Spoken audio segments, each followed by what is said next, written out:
some writer's tears. What do you say to that? Do you think it's time for me to drink the writer's tears now that I Now? Don't show this footage.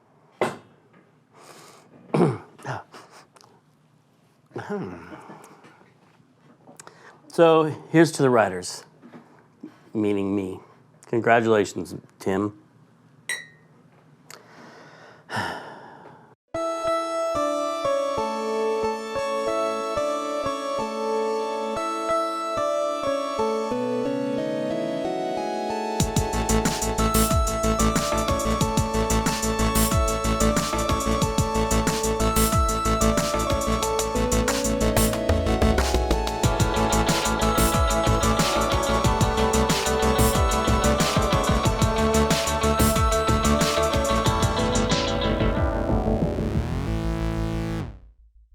So we launched our campaign last night, and I was really nervous, and it went great. Oh my God. A bunch of people gave us millions of dollars. We're gonna make a game. So thank you. You're public now. We got that new Psychonauts 2 designer coming in, and Tim's head seemed to be on, I gotta start meeting with that guy every day. Her hair kind of comes down, like maybe it's kind of greasy and stuff, and I guess her collar kind of emulates brainwaves on that one. Mm-hmm. I didn't even notice that. You're right. That's cool. I like that crazy neck thing in D, though. Like she's in the Venus flytrap, kind of. Because she should be like... It's weird, because Rasputin, the original guy over here, there's something... He had a strong force of personality. Like, he's persuasive. He kind of hypnotized people. So she should be charming, I think, in the old days. Like, she should have something commanding about her. Maybe she's like Angelica Houston, you know, where she's just like... Remember? From the 90s? Rasputin is one creepy dude. Look at him, all creepy. I know, dude. He's a creepy looking guy. So like a hot version of him. Scott has been worked a little bit on the project since the art jam. He's been working on Maligula, the arch villain in Psychonauts 2. But what about? I didn't mean to ask you. What about art director? We are trying to find one. Trying to find one. Yeah, you know anybody? No. Yeah, I mean, we haven't hired an art director yet for the project, so I'm just kind of getting a jump on, you know, I still see Scott as the stylist for the characters, and especially issues of Raz and the main characters and what they look like now, and should they change at all? But dude, I also want to talk at some point about your new lead designer guy. So this is a lead designer for the whole game, you said? Yeah, I'm working with him on the design. So he's like the Eric Robson of this project. Yeah. When did he start? Yesterday. Hi, everybody. Thank you for coming to this meeting. Please join me in welcoming Mr. Zach McClendon to Double Fine Productions. Zach, please stand up. Hello. Please remain standing. I have some questions for you. Sure, yeah. So that everyone may get to know you better. First of all, why are you wearing a microphone? I was told I had to, so that was the main reason. By that guy. Yeah. Does he know about the documentary, and how does he feel about it? He does. He's apprehensive about it. Everybody is. Yeah, for people who did not get a chance to interview you, please tell us, where did you work before and what games have you worked on? For that, I was at 2K Marin, and I worked on Bioshock 2 as lead designer for that. And then before that, I was at Crystal Dynamics with this guy. Collusion. Yeah. I did not know yes. that. Wait a second. Where we worked on such memorable hits as Project Snowblind and a game that never came out. What made you think that he'd be right for this job? He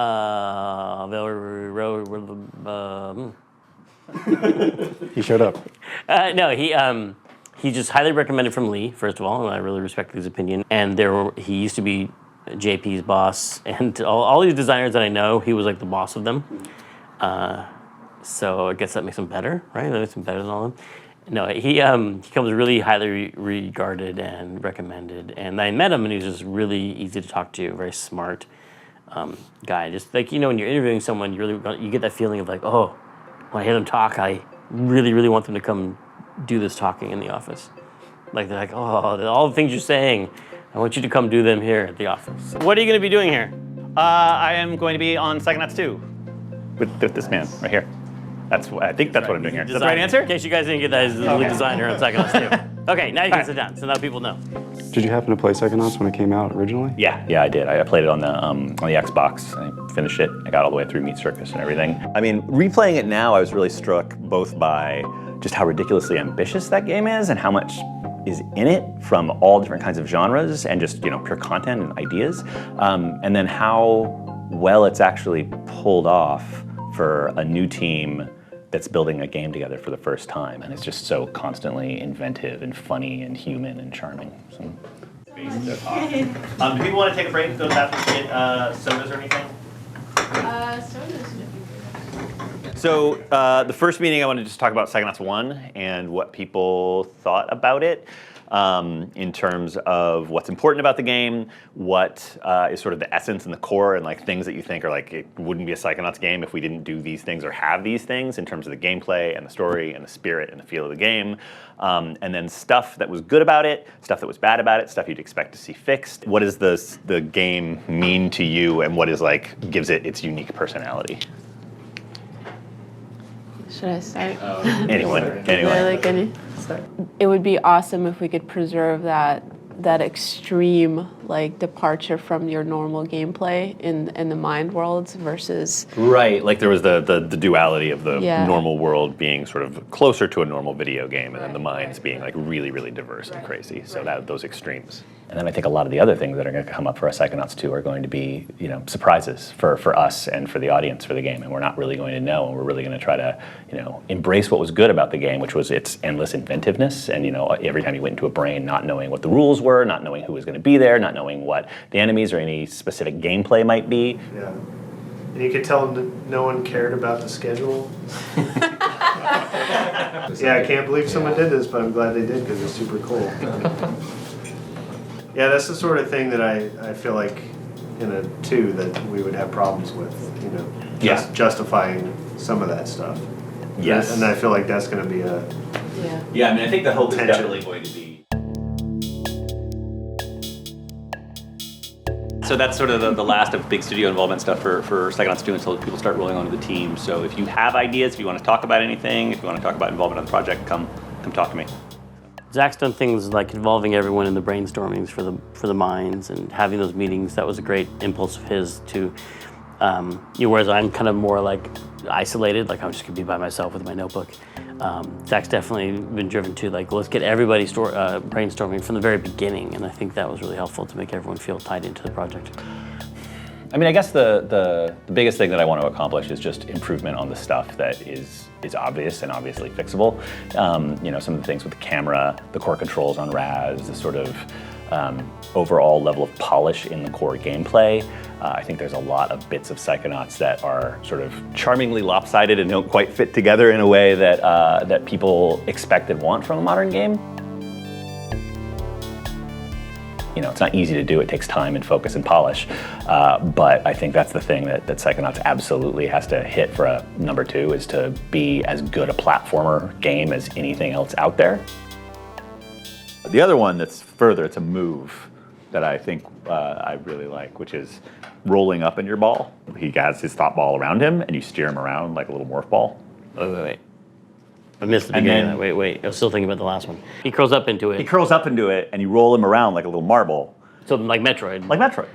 Okay. And then what you can do is you can roll the ball into different stuff to give the ball different little properties. I'm gonna go find a little pool of sticky and get my ball sticky and go up on there. My ball's sticky. What are these things that change the flavor of the ball? Little sticky. sockets, little wells, little... Well, it could be an emotional well. And you go in and then you come out and you've got the emotion. So anyway, I like that whole idea.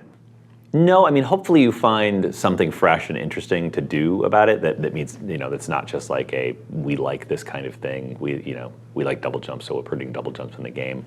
It's one of the things with the high level direction of really trying to understand, like, what are we trying to do with the game globally, and does every idea help contribute to that? This big mess here. Creative process. Yes, so this is something that I started doing on the project I did with Lee. That was this big mess of a project that had That game that never never got made? And never got made. So we Never know got this shipped. is like a cursed method. No, actually.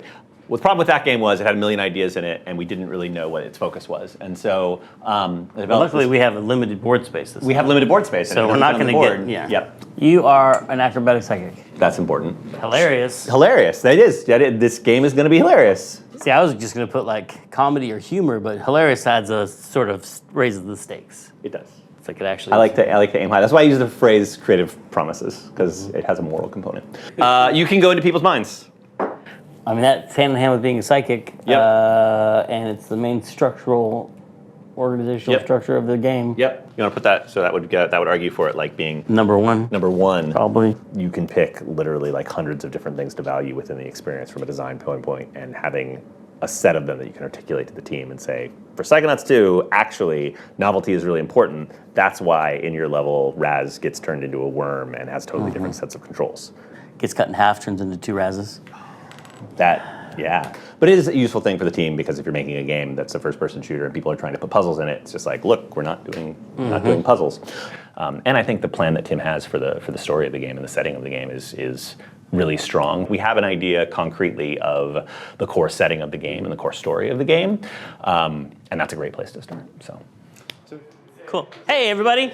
Psychonauts, the story so far. Let me hold this down. Which key don't I press to turn off the computer? The one that says power. Oh, look at that.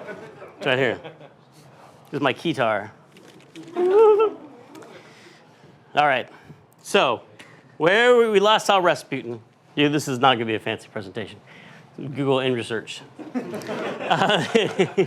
So a lot of what Raz decides to do is, in order to fight Maligula, the spirit of Maligula, which is rising, he needs to get Ford's help. And so he goes into Ford's brain, which may or may not look like a Yes album, and tries to link these parts of Ford's brain back together again.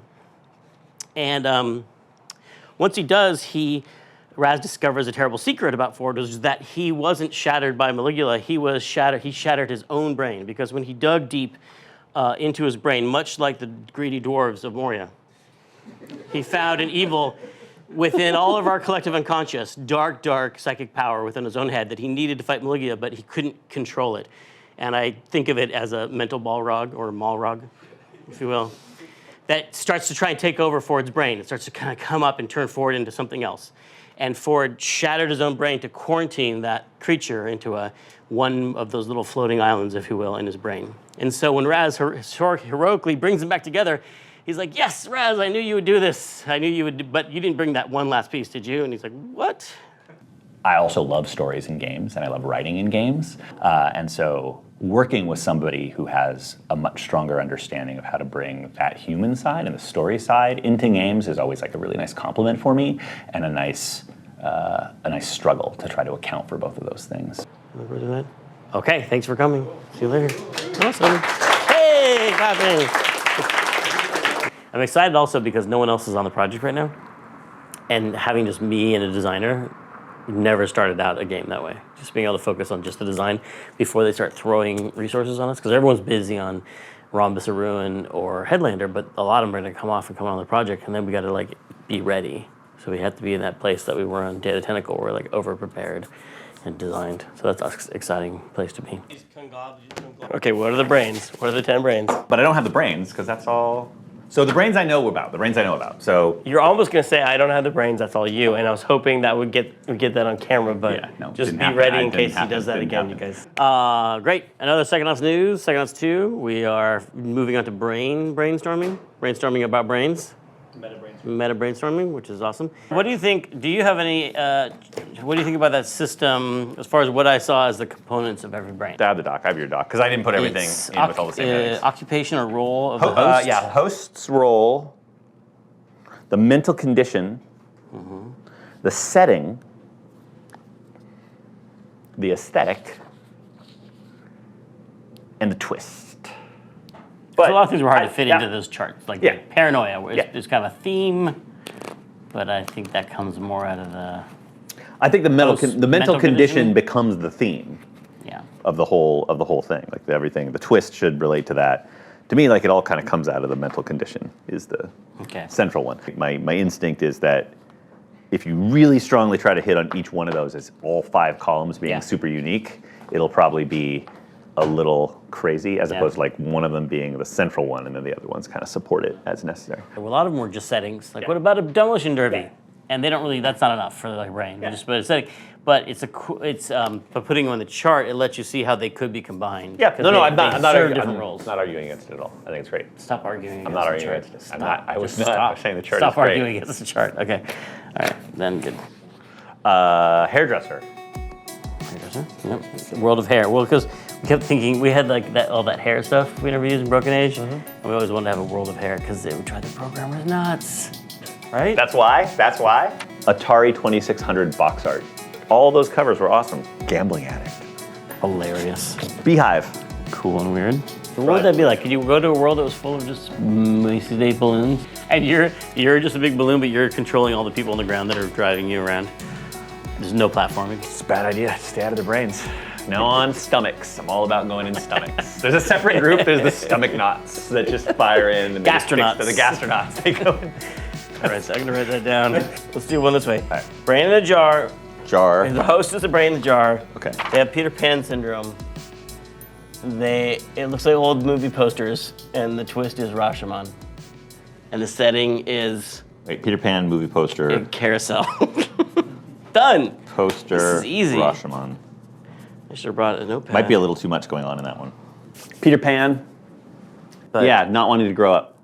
Well, how would someone not want to grow up? And that it does get a little bit into that Jungian stuff that I am interested in. Is that idea that there's an archetype, like you felt it when you first had kids, like a weird transformation go on in your head where you change from person who thought about one type of things, and then you became able to really think about a whole different set of things. Priorities are completely different because that the Jungian, or the Jung would say the archetype of the father rose up in your brain and became more dominant. Yes. And some people, like a lot of my brother was the same way. He was like, I never want to get married. I just want to go on these epic bike rides. If I had kids, I couldn't go on epic bike rides. And then he had a kid, and all of a sudden he was mailing us videos of the kid all the time. And he's like, oh my God. And he became like ultra dad. Yeah. Because like it really is like this other construct in your mind that you weren't using, bubbled up to the surface and took over.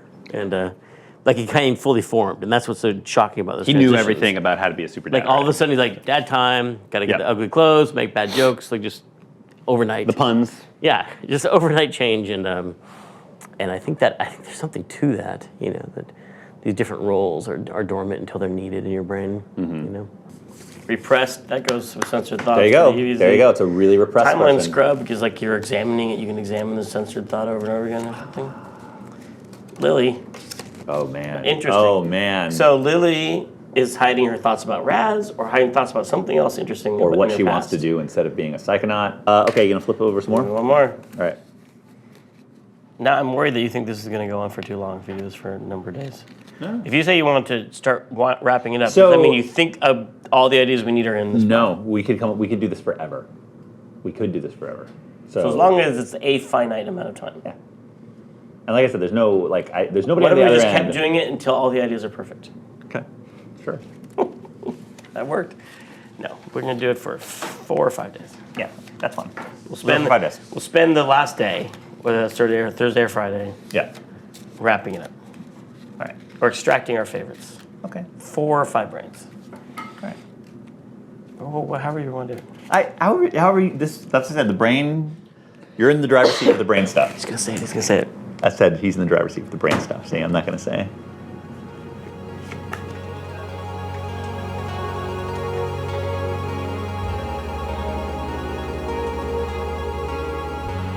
I'm gonna, just to warn you by the way, it's gonna happen soon. Every year when it gets to be spring, summer, when the season strikes, the beard comes off and the mustache comes out, and then it's mustache all summer. Oh, really? Oh, really? And that mustache is really its own kind of handicap, but it keeps everyone guessing with his facial hair. We did like just pure brainstorms, and we have a giant list of like, I don't know, 500 brains or something that we could do, and we're undecided on which ones are gonna make it into the game. And then we've moved from that onto doing the actual like plot. What? We're gonna be over there today, right? No, over here? Yeah. Sure. Sure, why not? Could you muster a little bit of, make it sound like, yeah, we're gonna use talk all about walls. story.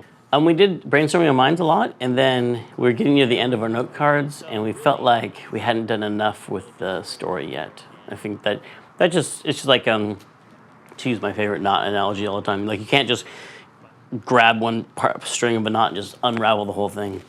You have to like pull a little bit on this one, a little bit of this one, a little bit of that, and they all start loosening up each other until you can just unravel the whole thing. And so it's like that. We can do these brain designs, but then we really need to know more about the story to give us more ideas about brains. And So we jump around. And also creatively, you just need to rotate the crops a little bit. That's a really weird thing to want to learn how to do. And who figured that out? What were they trying to Who do? figured out you could eat artichokes? I don't know how these things work. Well, they smell good though. Yeah, but they're... Alcohol is the one that gets me. But No, alcohol is easy because rotting fruit just becomes alcohol. I know, Like, but why alcohol, would you drink it? You'd be like, oh, God. Because no. you needed to eat some rotting fruit because you're hungry. Oh, you're hungry. You're hungry and there's nothing to eat except for this fruit that has fallen. Like, that's why wine is like wine ferments in the skin, like grapes ferment in the skin really easily.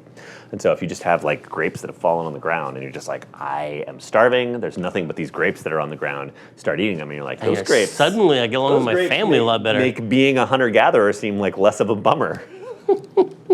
And then you learn how to make booze. It's one of those things. Escaping life. It's very motivating. It's good. All right. Tomorrow I think we're gonna do more short stuff. Yeah. We're just getting started. Yeah, we totally took a bite out of it. I like to say that because it's pitiful. Did you watch on Seinfeld when they were doing the show? On Seinfeld when they're doing the show about nothing? Yeah. And they had these brainstorming meetings where nothing got written down. They're like, well, I think we took a bite out of it. We're actually doing actual story work now on Psychonauts and putting up the different acts and all the things that are happening in Psychonauts 2. Is it gonna be cool? Is the story going to be cool? Oh shit! We hadn't thought of that. Yeah. Is this just like a little reminder? Yeah. We have a brainstorming meeting and we get stuck on a lot of stuff, but at the end of the day, you always are able to look back and you can come up with 2 or 3 or 4. Like those are major changes to the game we made that day. All right, so that would mean we'd want the Psychonauts to be more on hard times when you get there, and that. Well, I mean, is it more hard times or the people are more jaded? There's something kind of cynical about the place, or it's not as full of bright-eyed enthusiasts like Raz. Because Raz is like, he's reading the comic books about the Psychonauts. Right. He's like, these guys are the most amazing heroes. He's got a very romanticized view of them. They've lost their vision. Like they've lost their what's the word? They've lost their their vision of themselves. And he restores that somehow. It's because he sees it as a noble profession to be a psychonaut. Yeah. To soar across the astral plane. Let's think about it like NASA. Yeah. Like there's a group that's always like, funding is questioned, mission is always questioned, and seems to like lose its way from time to time. Yep. And then every once in a while, everyone gets fucking inspired and is like, that's right. We're a very inspiring thing. Like, is it, like what? Well, is maybe the original mission of the Psychonauts not just about preventing psychic disasters, but like helping people mentally? Bringing people's consciousness and bringing about world peace through that kind of like psychic transcendence. Yeah. Like inspiring people to better know themselves and to be more empathetic to other people.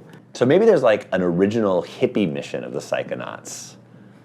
No, I mean, it's like but it's because maybe that more like militarized superhero view of it is actually... Maybe they got militarized and that's why they don't feel like they have a mission anymore because they succeeded in their military mission. But then they're like, well, I guess the military thing's gone. I guess we're useless now. Yeah. But like that's never what they were supposed to be about. They were supposed to be about advancing the human psyche. Right. Yeah, there you go. Okay. All right. That's good.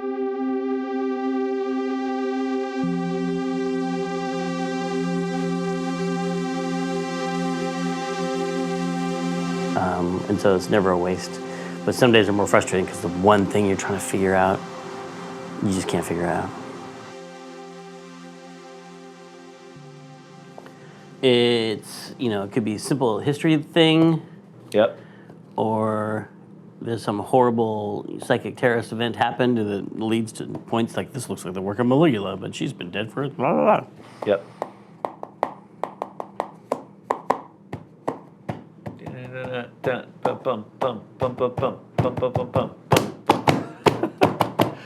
That'll solve it. All right. It's hard. It's easy. Video games. All those designers will figure it out. But why wouldn't everyone get on that? When you were like, hey, I want to get 4 back together, why wouldn't everybody just go like, okay? Because you can't tell them. You can't tell them. You cannot tell anyone. You're not allowed to tell anyone. You mess up a little bit and you tell Lily at some point. That's when it starts to unravel. Yeah. Because part of the Psychonauts feel to me is like little kids out of their depth, saving the world with adults who aren't really paying attention, not helping them. It's like the But that can be so teen frustrating movie kind in of Harry thing. Potter because it's always like, if you just go talk to Dumbledore, Yeah. everything will be fucking fine. Yeah. Just go talk to him. Just do it. Tell him that your scar hurts. Just go. Yeah. Is that too Harry? God, how many times can we ask that? Is it too No. Harry Potter? Is it too No. Harry Potter? Is it not too Harry Potter enough? It's not Harry Potter. Double enough, Harry exactly. Potter? You know, it's always funny with Psychonauts and Harry Potter because it kind of has a lot of similarities about a young boy with special powers who goes to a special training facility. And Harry Potter is such a big series and covered so many of the things that can happen that every time it's hard to not cite Harry Potter over and over when you're brainstorming because it's like Star Wars. It's like there's something in Star Wars that represents every archetype of storytelling, and you can kind of like, oh, that's like an Obi-Wan character, you know. And there are a lot of things I feel like are done pretty well in Harry Potter. No, like so they're pretty much nailed in Harry Potter and other pop culture things I feel like wanting to stay away from. Like the idea of a chosen one. I think that's something we always try to keep away from because I think maybe because of the Matrix pretty much, at the point where the Matrix came out and like, okay, the idea of someone being chosen or possibly not chosen, but like, let's stay away from the whole like you were born special, you're super special, and wait till you figure out how special you are, like just staying away from all that stuff and having it be more about the choices someone makes, not about, what they were born with, I think is something that right now feels more interesting. So the water boss is in your brain, and it's what you do, and that's how you save your family. And your family does a cool acrobatic trapeze act. Oh, they all work together. Yeah, I feel like you're kind of always stripping down past projects you've worked on or past things that you've enjoyed and kind of breaking them down and reassembling them into new ideas. And the trick is to not just take, pre-built Lego piece of some other thing and snap it on, but to actually take it, break it down to like the essential feelings of it and really digest it and figure out why you liked it and put it back together to make something different.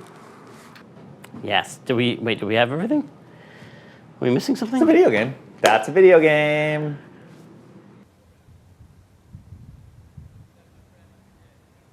I'd love you to actually sit down and write the story outline yourself because I think when you read it, prose form, like you could read it. Yeah, just be like a "Here's treatment. Here's if a you will. summary. That's 2 weeks for that. 2 weeks is great. No one needs deadlines more than writers because otherwise, right, so- I've never written anything when I wasn't in a writing class or writing group. Even better. That's- Oh man, I can't wait to retire. There's a bunch of other stuff to handle, and so if you can handle like moving the story forward, Yeah. then that will be helpful. No, I should be owning the story in general, That's what I think. and I will. It's good. It's gonna be good.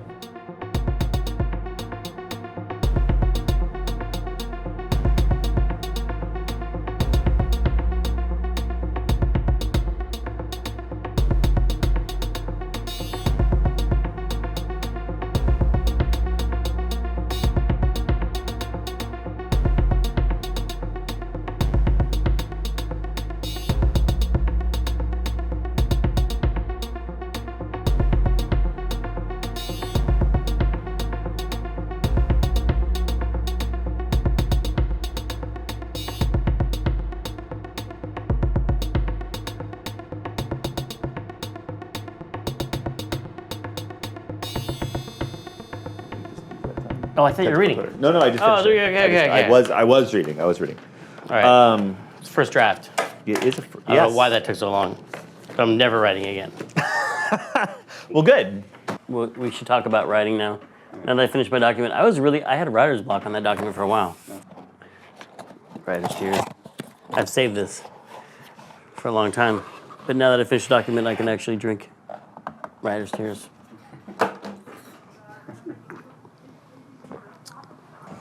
Yeah, I mean, I got to remember to write every day. Like, if you don't write every day, it takes a long time to get it going again. It's like getting on a bike. It's not a painful, awful, hurtful No, bike. no, it's like speaking Japanese. How do you feel about it? I mean, I think it's a step, I mean, I think I tried to put solutions to a lot of our questions. Yeah. Some of it was just kind of like the quickest masking tape version of a solution I could think of. And I think now our job is to kind of poke holes in it and try and like tighten it up before we let everybody read it. And then finding the poker chip. That seemed cool to me. I don't know. What do you mean by that was the stuff I was really waving my hands over the poker chip. And 'cause I did want to go to like a Monte Carlo place. and finding a shrine in a hotel room, which is obviously like Bristol was staying there. So I always refer to this stuff in video games, like when you're trying to figure out your video game script, it's like footwork. There's like a footwork thing of like, then you find a thing and find a clue, and you have to convince a person to do a thing, and then they tell you where the location is. And that stuff's always like really hard to do. And so the more you can collapse that down, the better. Is the extra hoop to jump through of, as opposed to you find Nick and he's got a chip and a map of this like, you know, hotel in Monte Carlo, the room circled, and you're like, we gotta go there. He was getting close to Are it. you saying or the something. step of Raz having to trick the interns into going there is the problem? Might not be necessary. Oh, yeah, I mean, all these things. Like, you know, the close whole thing, any of like, these we can links. just not make a video game. How about that? I'm always trying to put things in Raz's hands Yes. because it makes him more active. And then he uncovers a clue that everyone does believe. So I feel like there's some positive story benefit to having no one believe him, and then he does that work to make people believe him. Yes. There are just a couple of extra like mission steps in there, and I'm worried about having places where it's like, and then you go wander around the base for a while until you trigger this next thing. Like, should we just try and have it be like you go from one brain and you go to the next brain? 'Cause I was thinking there would be some things that you did in the headquarters that are real world things with the headquarters. And there should be. I think he's just trying to move things that are more like chores for the player to do. Like, let's just get on with the story, I think is what he's saying. So I feel like that's why I think we need more details and more, it's hard to tell from that really high level discussion about the story, whether that will seem like an active thing the player's doing or seem like a tedious task. He didn't say he was underwhelmed. Let's say he didn't go completely Gilbert on it. Is that what you're saying? Also, Maligula dying. Yeah, we think about Maligula dying. I don't know. I don't know. Just wanted to have some real stakes that were permanent and, things that happened and Yeah. cross a line that can't come back somewhere in the game. Yep. I was toying with the idea like Ford dies or something like that, Yeah. but I feel like it might be just too down of an ending. Yeah. She doesn't have to die. It's just like she has committed atrocities. Atrocities. So her coming back and having the world accept her again and Right. Ford loving her again, like it Yep. seemed like that could be a problem. But yes, or she makes peace with her demons and then dies at rest. That's what I was trying to Yeah, sell. yeah. I wasn't like, Yep. yeah, it's like Dead Man Walking. Somebody's got to die. I mean, it could be a really, like, Ford begging to be shattered again could be super sad if we wanted that to be sad. I mean, we could, and for a while, I was like, we could actually end it with Ford reshattering because he's like, no, I can't handle And then he's it. like, hey! I couldn't think of a way to really, like, It's super sad, Yeah. and then he becomes kooky old man what are you Ford. kids doing to my lawn? And you're like, nothing, Ford. Who's this old lady here? I gotta bury this lady. I'm the gravedigger. Throws her in his sack. Oh, no. Dragon. Yeah, you sold me on that. That's better. Yep. Yeah, I think it's a good first round. All right, I gotta get going.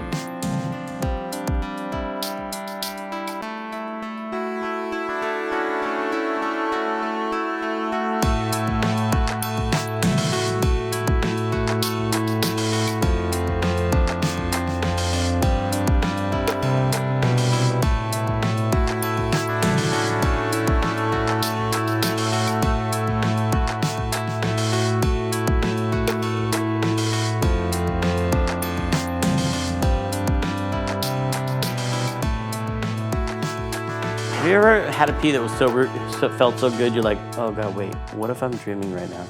You know what I'm saying? Right? You know what I'm saying? Sure. Come on, because you ever had that dream where you're like, oh yeah, I'm in the bathroom. Yeah. I can totally pee right now. And then you're like, Wait a minute. I'm not in the bathroom. Yeah. And then you have to get out of bed, and you're like, Yes. I got you that time, buddy. I also wrote down. I'm gonna put a story next to this too. What's that? If you die in the mental world, you wet your pants. pee your pants. I know, you didn't write that down. That is gold.